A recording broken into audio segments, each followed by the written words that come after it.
안녕하세요. 조그만 편의점을 운영하면서 자식 셋을 두고 있는 60대 남자입니다. 요즘 황혼해하는 이혼이 많다죠. 텔레비전에서나 많이 봤지, 저도 그 당사자가 될 줄은 꿈에도 몰랐습니다. 자식들 다 키워놓고 이제 안 사람과 마음 편히 좋은 곳이나 다니면서 여생을 보내려고 했는데 일이 이렇게 될 줄은 누가 알았겠어요. 지금부터 제가 겪은 기막힌 사연을 여러분들에게 소개해 드리려고 합니다.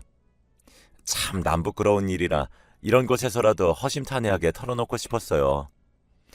저와 안사람은 정말 없는 형편에 서로 의지를 하면서 자식들을 키웠어요. 부모에게 물려받은 거라곤 고향에 있는 조그만 밭 하나가 전부였던지라 결혼 초부터 고생을 많이 하기도 했죠. 사글세를 살면서 아이들을 우는 소리에다가 물을 많이 쓴다고 타박도 받고 집주인에게 서름을 많이 받으면서 살았네요. 그래서 악착같이 벌었습니다. 돈이 되는 일은 가리지 않고 덤벼들었어요. 공사장도 뛰어다녔고 리어카에 채소도 실어서 이 동네 저 동네를 돌아다니기도 했습니다. 힘들어서도 자식들 커가는 걸 보니 안 사람과 저는 이렇게 사는 게 잘 살고 있는 거라고 생각하며 위안을 삼았어요. 이곳 저곳에서 일을 하다 보니 고마운 사람들도 참 많이 만났습니다.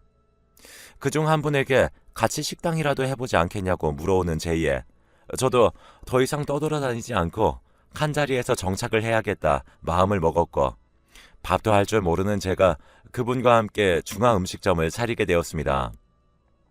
그분은 예전에 10년 넘도록 중화음식점에서 일을 해본 경력이 있던 터라 문제될 것은 없었습니다. 저도 그분의 어깨너머로 음식을 배웠고요. 식당은 금세 입소문이 나서 손님들의 발길이 끊이지 않았습니다. 남의 일만 해주다가 직접 가게를 차리고 돈을 벌어보니 수입의 단위가 달라지더군요.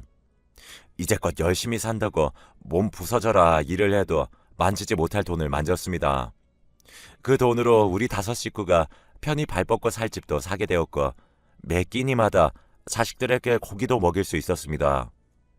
하지만 좋았던 시절도 잠시였네요. 돈을 만지기 시작하니 사람이라는 게 욕심이 생기기 마련인가 봅니다. 참 믿었던 사람인데 그 사람은 저 없이 혼자 장사를 하면 더 많은 돈을 남길 수 있을 거란 생각이 들어 저더러 돈을 줄 테니 이 가게에서 나가라고 하더군요. 어쩌겠습니까?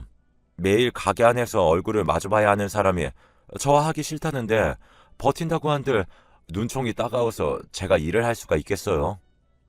하는 수 없이 얼마의 돈을 받고 그 가게에서 나오게 되었습니다.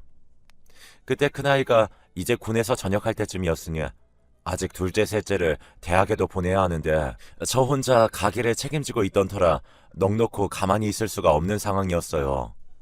할 줄 아는 거라고는 어깨너머로 배운 식당 일이 전부인데 제가 다른 일을 선택할 수 있었을까요? 3개월을 준비하고 저는 또다시 다른 동네에서 중화음식점을 개업하게 되었습니다. 두 번째라 쉽게만 생각했었는데 세상 일이 녹록지 않았어요. 찾아오는 손님도 없어 가게 안은 파리만 날아다니고 몇 개월이 지나니 직원들 월급도 챙겨주지 못하는 못난 사장이 되어 있더군요. 결국 평생 집에서 살림만 하던 안 사람도 지인의 마트에 나가 돈을 벌어오기 시작했습니다. 손님이 없으니 자연히 그동안 모아둔 돈을 조금씩 갉아먹어가며 하루하루 가게 문을 열고 있었고 1년이 지나자 드디어 파리만 날리던 가게도 조금씩 손님들이 모여들기 시작했어요. 이전 가게만큼 성황은 아니었지만 그럭저럭 아끼면 5식구가 먹고 살 만큼은 벌기 시작했고 전체적으로 일을 담당할 매니저까지 있을 정도로 여유가 있었습니다. 그렇게 짜장면 한 그릇, 짬뽕 한 그릇 쌓여가는 그릇수만큼 세월이 흘러 큰아들과 둘째 아들은 장가도 보내고 막내딸은 좋은 직장을 다니고 있어서 걱정하지 않아도 될 만큼 자식들을 키워냈습니다. 이제 다 끝났다 싶어서 남은 여생만큼은 안 사람과 누리지 못한 것들을 누리고 살려고 얼마 전 작은 편의점을 하나 차려서 걱정 없이 살려고 했죠. 그러던 어느 날 벼랑간 안 사람이 저에게 이혼을 요구했습니다. 여보, 이제 자식들도 다 키웠고 삼시세끼 밥도 잘 먹으니 내가 당신에게 시집와서 할 도리는 다 한 것 같다. 그래서 말인데 이제는 내 인생 살고 싶어. 그게 무슨 말이야? 당신 인생을 살다니. 지금 우리 잘 살고 있잖아. 당신이랑 이혼하고 싶어. 머리가 갑자기 멍했습니다. 그날은 평소와 같은 정말 평범한 날이었죠. 안 사람 입에서 이혼 이야기가 나오기 전까지 이혼에 대한 어떤 징조도 없었습니다. 이혼? 대낮에 뜬금없이 이혼이라니. 왜? 내가 당신에게 잘못한 거라도 있어? 없어. 당신은 참 성실하고 좋은 아버지야. 근데 좋은 남편은 아니었지. 그래서 난 이혼하고 싶어. 내가 당신에게 좋은 남편이 아니라니. 내가 외간 여자랑 바람을 폈니? 아니면 당신을 못 살게 굴었니? 도대체 내가 알아들을 수 있게 이야기해봐. 자식들 키우면서 아등바등 살다 보니 당신은 항상 돈밖에 몰랐지. 난 사랑받으면서 살고 싶었는데 세월이 지나고 돌이켜보니까 아무것도 남는 게 없어. 그럼 이 나이에 사랑이라도 찾아서 떠나겠다는 거야? 정신 차려. 이제야 고생이 끝이 났는데 이혼이라니. 절대 안 돼. 당신 자식들은 어떻게 보려고 그래? 평생 자식들 생각하며 살았는데 이제부터는 그렇게 안 살 거야. 나만 생각하며 살 거야. 제발 이혼해줘. 미자료 그런 거 필요 없으니까 몸만 나가게 해줘. 나이가 들어 돌이켜보니 남는 게 아무것도 없다는 아내는 돈도 필요 없다면서 이혼만 해달라고 제게 빌었습니다. 전 이혼만은 절대로 안 된다고 으름장을 놓고 집을 나왔죠. 어떻게 해야 할지 모르겠습니다. 친정 부모도 다 돌아가시고 갈 곳도 없는 아내와 이혼을 해야 하는 걸까요? 누구에게도 상의하지 못하고 저 혼자 며칠을 끙끙 앓으며 고민했어요. 결국 저 혼자 내린 결론은 이혼은 절대 안 된다였죠. 이미 늙은 나이에 제가 망신당하는 게 부끄러워서가 아닙니다. 이유는 아내였어요. 친정 부모 두 분 모두 돌아가시고 형제 자매도 없이 외동인 아내는 저와 이혼을 하게 되면 갈 곳이 없는 사람입니다. 더욱이 생판남이라도 세월이 쌓이면 정이 쌓이는데 아내와 저는 자그마치 몇십 년이 넘는 시간 동안 함께 힘든 일, 슬픈 일, 기쁜 일 모두 동고동락했는데 어떻게 하루아침에 남남이 될 수 있겠어요. 자식들 문제도 마찬가지고요. 우리 막내딸 아직 시집도 못 갔는데 부모가 이혼했다는 사실로 받을 상처가 무서웠습니다. 제 생각으로는 이혼을 하면 안 되는 이유가 수만 가지라 아내의 이혼 요구를 받아들일 수 없었어요. 며칠 뒤 저는 아내를 불러 앉히고는 제 생각을 말했어요. 아무리 생각을 해봐도 당신이 왜 이혼을 하려는지, 그리고 이혼을 하면 어떻게 될지 고민을 해봐도 이혼은 아니야. 서운한 게 있다면 내가 더 잘할게. 이혼 이야기는 안 꺼냈으면 좋겠어. 왜 이혼하면 안 되는데? 내가 원한다는데 당신은 그것도 못 해줘? 내가 돈도 필요 없다고 그랬잖아. 내가 돈 때문에 이러는 것 같아? 당신 도대체 이혼하고 나서 우리 아이들을 어떻게 보려고 그래? 내가 뭘 당신에게 잘못했는지 모르겠지만 그건 차차 내가 고쳐나갈게. 아니, 당신이 노력한다고 해결되는 문제가 아니야. 당장 난 이 집에서 나가고 싶다고 몇 번이고 말했잖아. 이해가 안 돼? 난 당신이랑 그만 살고 싶다고. 버럭 화를 내는 아내에게 저는 적지 않게 당황했습니다. 대관절, 도대체 이 집에서 이렇게 나가려는 이유가 뭔데? 가슴이 허전해서 그게 말이 된다고 생각해? 내가 이해할 수 있게 해줘. 그래야 나도 고민을 하지. 같이 있고 싶은 남자가 생겼어.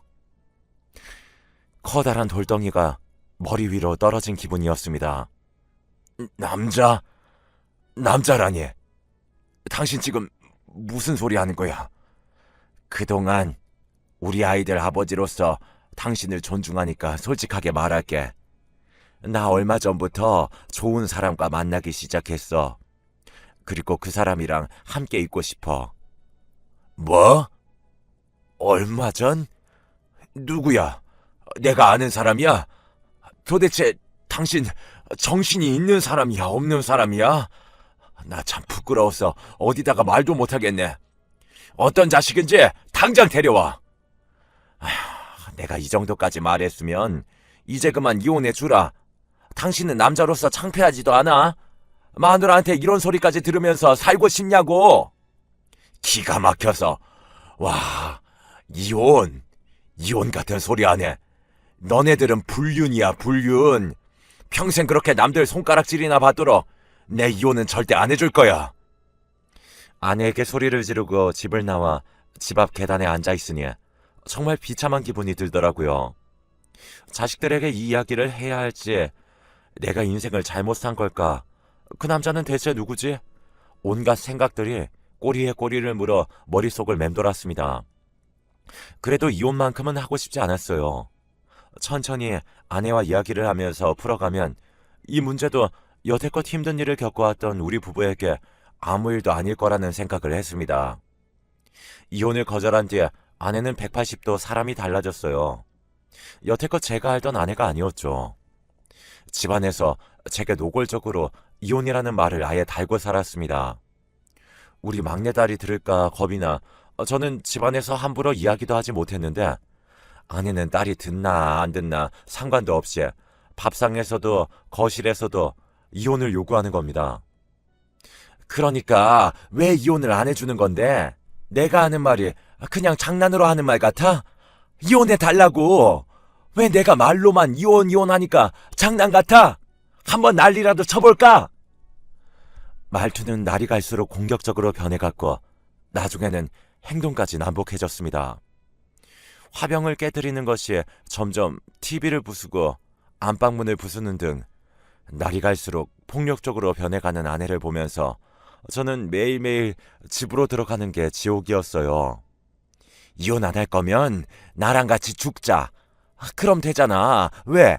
내가 하는 말이 듣기 싫어? 내 말이 아직도 우습냐고. 그래, 한번 해보자. 아내는 주방으로 달려가 도마를 들고 집안의 물건들을 마구 때려 부수기 시작했어요. 여보, 제발 좀 그만해. 도대체 왜 그러는 거야? 진정 좀 하라고. 진정? 내가 지금 진정하게 생겼어? 내가 이렇게 뭐라도 부숴야지 네가 내 말을 듣잖아. 네 마누라가 딴 남자랑 살고 싶다는데 날 왜 붙잡는 거냐고. 넌 부끄럽지도 않냐? 이 등신 같은 놈아. 저런 등신 같은 놈이랑 이제껏 살았던 내가 바보다, 바보. 얼른 이혼하고 서로 갈 길 가자고. 넌 네가 죽고 못 사는 자식들이랑 살아. 3주 동안 저는 그렇게 지옥 같은 하루하루를 보내왔습니다. 자식들에게만은 절대 이런 모습을 보이고 싶지 않았는데 결국 막내딸에게 아내가 행패를 부리고 있는 모습을 들키고 말았네요. 엄마 도대체 무슨 짓이야? 집안 꼴이 왜 이래? 아빠 왜 그래? 뺨에서 피나는데 도대체 무슨 일이냐고? 아이고, 같은 김신의 핏줄이라고 지 아빠만 감싸는 거 봐라. 넌 엄마가 왜 이렇게까지 하는지 궁금하진 않니? 참나, 자식 새끼 키워봐야 별 볼 일 없구나. 그러니까 엄마, 도대체 무슨 일이냐고? 내가 딴 남자랑 살겠다는데 네 애비가 이혼은 절대 안 된다고 하잖니. 참나, 내가 당신이라면 남 부끄러워서라도 이혼하겠다. 그렇지 않니? 엄마, 바람났어? 아빠, 엄마가 하는 말이 대체 무슨 말이야? 비참했습니다. 자식에게 이런 모습이나 보이고 딸의 얼굴을 참아 볼 수 없었어요. 야, 네 딸이 묻잖아. 대답해야지. 이 자식은 뭘 물어보면 대답을 못해, 이 등신 같은 놈아. 땅바닥만 쳐다보고 있는 제게 아내는 다시 달려들려고 했고, 딸은 그런 아내를 막느라 그만 넘어지면서 바닥에 깨진 유리에 손을 다치고 말았어요. 저는 크게 놀라 딸을 데리고 집 밖으로 나왔습니다. 병원으로 가려는 저를 딸은 근처 공원으로 데려갔고, 그곳에서 부끄럽지만 지난 3주 동안 있었던 일을 딸에게 이야기했습니다. 진짜야? 그 말이 진짜야, 아빠? 나는 믿어지지가 않아. 진짜 어이가 없네? 아빠, 그냥 이혼해버려. 아빠는 내가 모시고 살면서 평생 책임질게. 다시는 엄마 안 보고 살 수 있어? 그래도 그러면 안 되지. 평생 너랑 오빠들 키우느라 얼마나 네 엄마가 고생을 했는데. 그렇지만 아빠는 우리 키우느라 고생 안 했어? 비가 오면 비 맞으면서 눈이 오면 눈 맞으면서 우리 키워낸 거잖아. 그런 아빠를 두고 엄마는 어떻게 이럴 수가 있어? 그 일이 있고 3일이 지난 토요일, 딸아이가 오빠들에게도 말을 했는지 모두들 집으로 찾아왔더군요. 놀란 얼굴로 제게 자기가 들은 이야기가 맞냐며 묻는 아이들에게 저는 딸에게 했듯이 그동안의 이야기를 말해주었죠. 첫째는 심란한 얼굴로 테이블만 뚫어져라 쳐다보며 생각에 잠겼고, 둘째는 셋째와 함께 화를 내더군요. 진짜 우리 엄마 미친 거 아니야? 엄마 나이에 바람이라니. 말도 안 돼. 아무리 남자에게 미쳤다고 해도 그렇지. 아버지에게 손찌검까지 하다니. 이건 말도 안 돼. 맞아, 오빠. 진짜 이대로 두었다가는 아빠가 엄마한테 맞아 죽겠더라니까. 우리 아빠 이렇게 사는 거 나 용납 못해. 그냥 이혼해, 아빠. 이혼하자. 그래요. 아버지, 그냥 이혼하세요. 저희가 책임질게요. 형도 똑같은 생각이지? 아이들끼리 이혼을 하라 마라 심각하게 이야기를 하고 있는 모습을 보니 이상하게 저는 마음이 놓이면서 용기가 생기더군요. 그동안 자식들에게 헌신하며 살았던 게 옳았구나 라는 생각도 들었고, 자식들 보기 부끄러워 혼자 참으며 살려고 했는데 오히려 자식들이 이혼을 권하니 못할 것도 아니라는 생각이 들었습니다. 오냐, 이혼할게. 이혼하지 뭐. 네 엄마가 그토록 원한다는데 그까짓 게 뭐 어려운 일이겠어. 저는 곧바로 아내에게 전화를 걸었습니다. 퉁명스럽게 전화를 받은 아내에게 이혼을 해줄 테니 잠시 집으로 오라고 했죠. 전화기 너머로 잔뜩 들뜬 아내의 모습이 보이는 듯 했습니다. 해가 떨어지고 저녁 시간이 되어 아내는 집으로 들어왔고, 첫째부터 셋째까지 모두 거실에 앉아 아내를 맞았습니다. 그리고 아내의 옆에는 웬 남자가 같이 있었죠.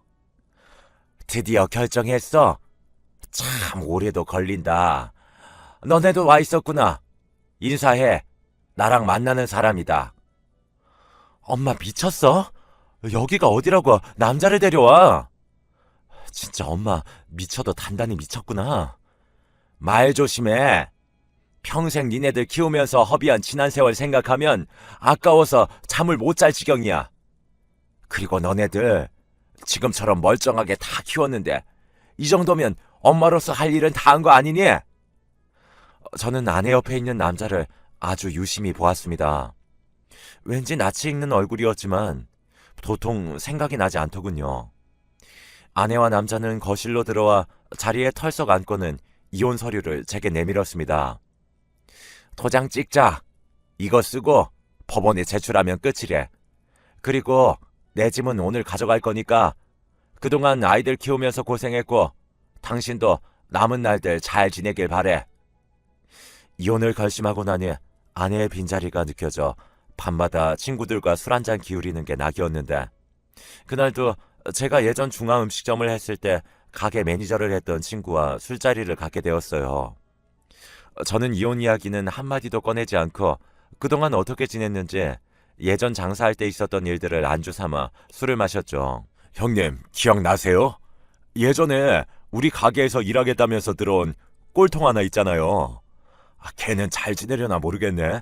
진짜 꼴통이었는데. 누구?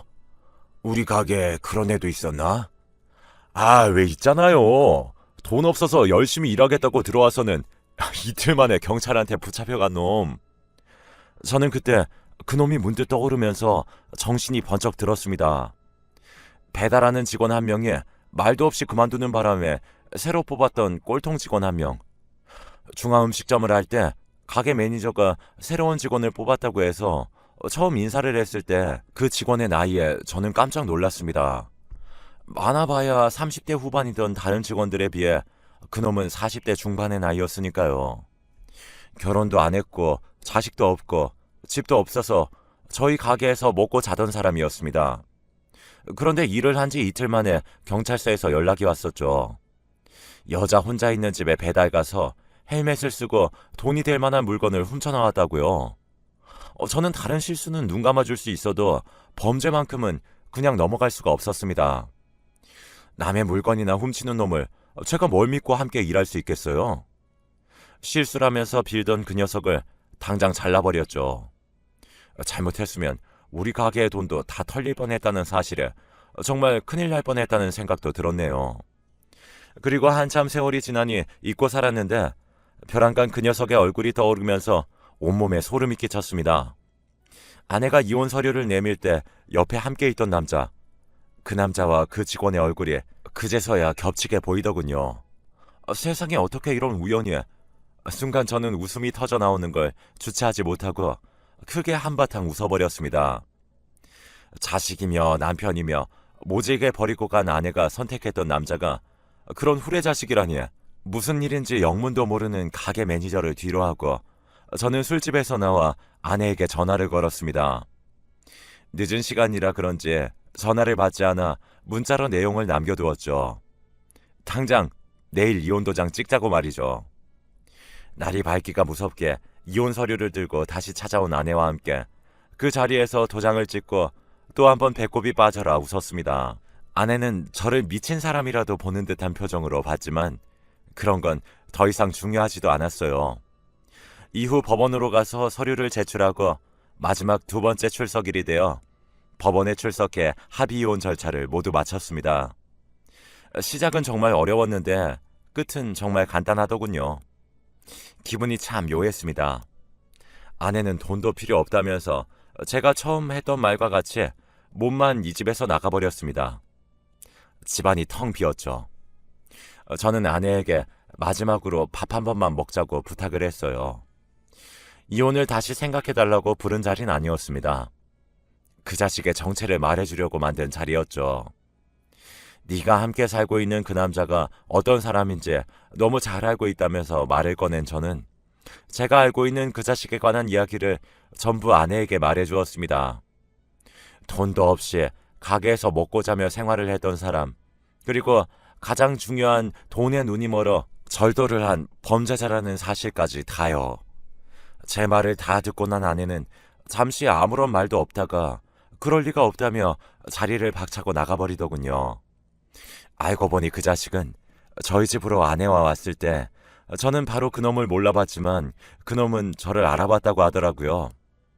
그런데 저를 알아봤으면서 고개를 빳빳이 들고 저와 제 아이들을 쳐다봤다는 걸 생각하니 소름이 돋는 것 같았습니다. 한마디로 그놈은 양심도 없고 자기가 무슨 생각을 하고 있는지 아무 생각도 없는 그냥 양아치일 뿐이었습니다.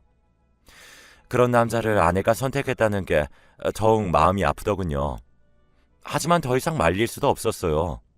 아내는 이미 그놈에게 빠져들고 있었고 쾌락에 눈이 멀어 아무것도 보이지 않는 한심한 여자로 변해 있었으니까요. 사람이 어떻게 한순간에 변할 수 있는지 무서웠습니다. 다음날 아침 날이 밝기가 무섭게 아내에게서 4통의 부재중 전화가 걸려와 있었습니다. 핸드폰을 확인하면 연락달라는 아내의 문자 메시지도요. 저는 목소리를 가다듬고 아내에게 전화를 걸었죠. 통화음이 한 번 채 울리지도 않았는데 아내가 다급히 전화를 받았습니다. 너 일부러 나 속인 거지? 도대체 무슨 속셈으로 속인 거야? 속였다고? 뭘? 내가 뭘 속였는데? 아내는 제 말이 채 끝나기 전에 서럽게 울기 시작했어요.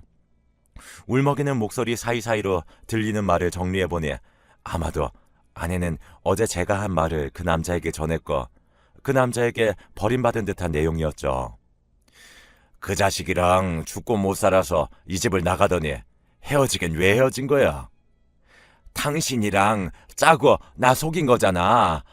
당신이 그 사람 콜라텍에 보내서 나 꼬시게 만든 거 아니야? 맞잖아. 나 이제 어떡해. 그 사람 때문에 다 버리고 나왔는데. 콜라텍? 아이고 등신아. 겨우 콜라텍에서 본 남자 때문에 나랑 우리 자식들을 버리고 나간 거라고? 기가 막혀서 원. 어떻게 하긴 어떡해. 혼자 알아서 해결해야지. 그럼 잘 살아. 끊는다. 결국 아내와 바람을 핀 그놈은 아내가 그런 사실이 있었는지 계속해서 추궁을 하자 사람이 돌변해서는 이제라도 알았으면 그냥 꺼지라고 했다더군요. 아내는 이 남자와 저 몰래 6개월을 만나면서 결국 모든 걸 잃게 되었습니다. 그놈은 아내를 정말 사랑해서 만난 게 아니라 아내가 가지고 있던 8천만 원 상당의 돈을 노리고 접근했던 것 같아요. 그 돈은 아내가 위암 초기 진단을 받아 보험회사에서 받은 돈들이었죠. 지금은 뭐 완치가 된 상태지만 그 돈 하나 믿고 제게 한 푼도 안 받아도 되니 이혼만 해달라고 그렇게 저를 성가시게 한 거였습니다. 다행히도 아내는 이혼하고 곧장 제가 그 자식에 대해 얘기를 해줘서 돈은 뜯기지 않은 걸로 보였고요. 정말 아내가 미웠지만 돈을 뜯기지 않았다는 사실이 그나마 다행이라고 생각했어요. 그 돈은 아내 몸뚱아리에서 안 좋은 걸로 받아낸 귀한 돈이었으니까요. 아내는 친정도 없어서 누구에게 도움 하나 받지 못하고 외롭게 지낸다고 하던데 저는 전혀 불쌍하지 않았어요. 저와 우리 아이들이 느끼는 배신감과 실망감에 비하면 세 발의 피죠, 사실. 얼마 전에도 아내가 동네 사람들을 불러다 놓고 그렇게 제 흉을 보고 있었다는 사실을 옆집 사는 아주머니에게 들을 수 있었습니다. 그 아주머니의 말에 따르면 전 아내는 저희 남편 다 아시죠? 제가 말 못할 실수를 조금 하긴 했는데 그걸 꼬투리 잡아서 재산 눈꽃만큼도 안 주고 제게 이혼을 요구한 거 있죠? 평생을 지 새끼들 힘들게 키우고 내조했더니 내가 여자라고 이렇게 쓰레기처럼 버려질 수 있나요? 이제는 아이들 다 키워놨더니 제가 필요 없나 봅니다. 그래서 이 동네 안 떠나고 평생 얼마나 잘 사는지 보려고요. 평생 저주하면서 살 겁니다. 다들 제 심정 아시겠어요? 그러니 그 인간 보면 욕바가지라도 세게 해주세요. 저는 억울해서 못 살겠습니다. 라며 어떤 말을 했는지, 얼마나 가식적으로 눈물을 흘리고 얘기했는지 말해주더군요. 그런데 그건 전 아내만의 착각이었어요. 거기에 있었던 그 옆집 아주머니의 아저씨는 저와 자주 술을 마시고 아는 형님 동생 하는 사이였거든요. 그래서 어느 날도 소주 한잔하며 아내와의 이혼 얘기를 조심스럽게 꺼내게 되었고 왜 이런 사달이 일어났는지 자세히 말해준 적이 있었습니다. 왜 그랬냐면 제가 감추려고 한다면 동네에서 오히려 소문이 이상하게 날 수도 있고 볼 때마다 아내에 대해 물어볼 수도 있었기 때문이었죠. 그 이야기를 들은 형님은 집에 들어가서 형수님에게 얘기를 해줬었나 보더라고요. 그래서 모든 사실을 알고 있는 형수님은 전 아내가 말도 안 되는 소리로 동네 사람들에게 짓거리는 걸 보고 듣다 못 듣겠었는지 손에 들고 있던 사이다를 얼굴에 던져버렸다고 했습니다. 뭐야 이년아? 어디서 수작질이야? 네가 남자랑 바람나서 이혼당한 거잖아. 자식들한테도 인정 못 받고. 다들 이 여자 말 듣지 마세요. 완전 이거 다 거짓말이에요. 어디서 자기가 잘못해서 이혼당한 주제에 동네 사람들을 이간질시키고 있어. 썩 꺼져! 라고 말하고 쫓아버렸다고 하더라고요. 그 아주머니는 이 동네에서 거의 40년을 넘게 살았기 때문에 거의 동네에서 모를 사람이 없을 정도로 파워가 막강한 사람이었죠. 그리고 아주머니가 더 오버하면서 그런 이유가 있었습니다. 아주머니 아들과 결혼한 며느리가 결혼 2년 만에 바람나서 아들이 이혼을 한 적이 있었거든요.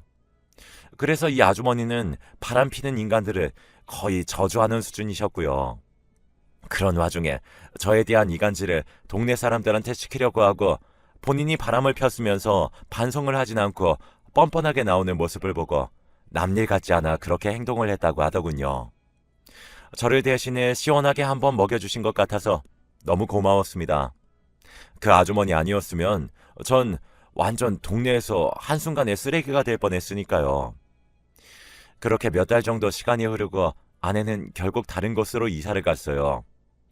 자식들은 어머니를 용서해 준 건 아니지만 그래도 어떻게 부모 자식의 인연이 끊어질 수가 있나요? 예전만큼은 아니지만 잘나도 못나도 본인들을 낳아준 엄마니까 가끔 연락하고 왕래는 하고 있다고 했습니다. 물론 제게 그래도 되는지 조심스럽게 물어봐서 그러라고 했고요. 비록 아내가 노망이 들어 황혼에 실수를 하긴 했지만 그동안 자식들을 어미로서 본분을 다하며 잘 키워준 건 분명한 사실이니까요. 그 사실은 자식들도 자라오며 직접 겪어봤으니 어미에 대한 사랑은 아직도 남아있을 테죠. 괜히 저 때문에 이산 가족 만들고 싶지 않아 허락을 해주었고, 지금은 아내가 잘못을 뉘우치며 지금부터라도 올바르게 살았으면 하는 제 마지막 소망입니다. 자식들은 틈만 나면 엄마를 용서해주고 다시 합치라고 하는데 그것만큼은 저는 거절했네요. 믿었던 사람에 대한 배신이 제게 너무 충격적이었으니까요. 아내가 다른 남자랑 부둥켜 안고서 선 넘는 행위들을 하는 거 상상만 해도 지금 잠이 오질 않아요.